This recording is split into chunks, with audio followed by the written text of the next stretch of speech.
These are the remotes. This remote was to the Samsung TV that my parents had for a long time.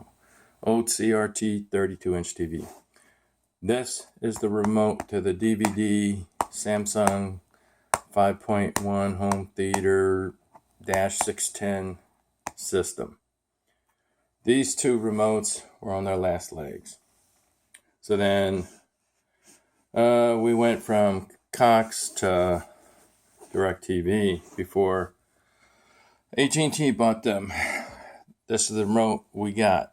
Then I needed new remotes, and they sent us this remote. This, I believe, is the older remote. So this is the Bose Lifestyle LV25 remote. This is the Samsung that TV remote. This is the Panasonic Blu-Ray player. And this was mine. This was mine. So merging with my parents due to life constraints. So the thing is, this remote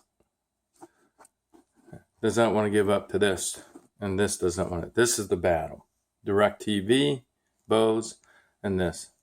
Panasonic works great with it. This old technology trying to work with it. Anyway, wish me luck. Remote control hell. This is just part of it. Thank you.